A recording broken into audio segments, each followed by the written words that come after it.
اس programme کے سب سے پہلے آغاز کے لیے میں ارشاد جعفری کو دعوت دوں گا کہ وہ آئے اور تلاوت قرآن سے اس پروگرام کا آغاز کریں۔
جو حفظ کر رہے ہیں اور الحمدللہ ان کا 100واں پارہ مکمل ہو چکا ہے۔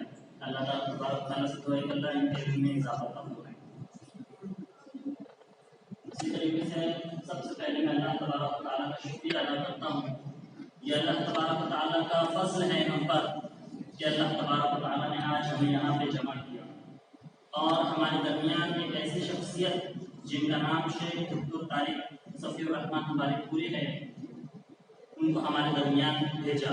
اللہ کے رسول صلی اللہ علیہ وسلم کی حدیث ہے العلماء ورثۃ الانبیاء، کہ علماء انبیاء کے وارث ہیں۔ الحمدللہ یہ ہماری دعوت پر انہوں نے لبیک کہا اور یہاں پر وہ تشریف لائے۔ شیخ کی ابتدائی تعلیم جو ہے جامعہ سلفیہ سے ہوئی اور ابتدائی تعلیم حاصل کرنے کے بعد وہ اپنے والد محترم کے ساتھ مدینہ منورہ تشریف لے گئے، وہاں شفٹ ہوئے اور وہاں پر انہوں نے ایم اے اور پی ایچ ڈی کی ڈگری حاصل کی اور دکتور بنے، اور اس کے بعد وہاں سے فراغت حاصل کرنے کے بعد جامعہ محمدیہ منصورہ میں بطور تدریس اور استاد کی حیثیت رکھتے ہوئے وہاں کے مفتی ہے، اور الحمدللہ وہاں پہ پڑھانے کے ساتھ ساتھ یہ دیگر جگہوں پر جا کر دعوت تبلیغ کا کام کرنا اور جمعہ کے خطبے وغیرہ دینا، یہ الحمدللہ فریضہ انجام دے رہے ہیں۔ اللہ تبارک تعالیٰ سے دعا ہے کہ اللہ تبارک تعالیٰ شیخ کی عمر میں اضافہ عطا فرمائے اور ان کو ایسے ہی دین اسلام کی خدمت کرنے کی توفیق عطا فرمائے۔ اسی طریقے سے ہم ان کے والد محترم کے لیے دعا کرتے ہیں کہ اللہ تبارک تعالیٰ ان کے قبر مبارک کو جنت کا باغ بنا دے اور جنت الفردوس میں اعلیٰ مقام نصیب فرمائے۔ شیخ کے والد نے اس امت مسلمہ کے لیے بہترین کام انجام دیا۔ شیخ اس کے بارے میں بھی آپ کے سامنے تعارف کریں گے۔ اللہ تبارک تعالیٰ سے دعا ہے کہ اللہ تعالیٰ ہم کو کہنے سننے سے زیادہ عمل کرنے کی توفیق عطا فرمائے۔ میں شیخ کے دعوت دیتا ہوں کہ وہ اپنی بات رکھیں۔ الحمد لله نحمده ونستعينه ونستغفره ونعوذ بالله من شرور انفسنا ومن سيئات اعمالنا، من يهده الله فلا مضل له ومن يضلل فلا هادي له، واشهد ان لا اله الا الله واشهد ان محمدا عبده ورسوله، اما بعد فان خير الحديث كتاب الله وخير الهدي هدي محمد صلى الله عليه وسلم، وشر الامور محدثاتها وكل محدثة بدعة وكل بدعة ضلالة وكل ضلالة في النار. أعوذ بالله من الشيطان الرجيم. بسم الله الرحمن الرحيم. ورتل القرآن ترتيلا. محترم حاضرین، ہمارے بزرگ اور بچے اور خادم اسلام جو مناسبت ہے وہ انتہائی بابرکت اس لیے کہ اس پروگرام کا تعلق ایک ایسی کتاب سے ہے جو کتابوں میں سب سے افضل ہے۔ ظاہر سی بات ہے کسی بھی چیز کی برکت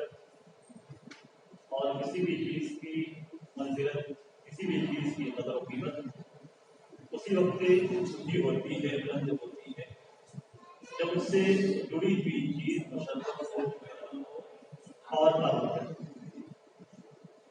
قرآن کریم سے جتنی بھی چیزیں جڑتی ہیں وہ تمام کی تمام چیزیں بابرکت، اس لیے کہ قرآن کریم خود بابرکت کتاب ہے، کتاب مبارک کہا گیا قرآن کریم کہ یہ بابرکت کتاب ہے، اس کے سیکھنے والا بابرکت، سکھانے والا بابرکت، پڑھنے والا بابرکت اور پڑھانے والا بابرکت، اور اس کی تفصیل لکھنے والا بابرکت، اس پہ کوئی بھی کام انجام دینے والا برکت سے خالی نہیں ہوتا۔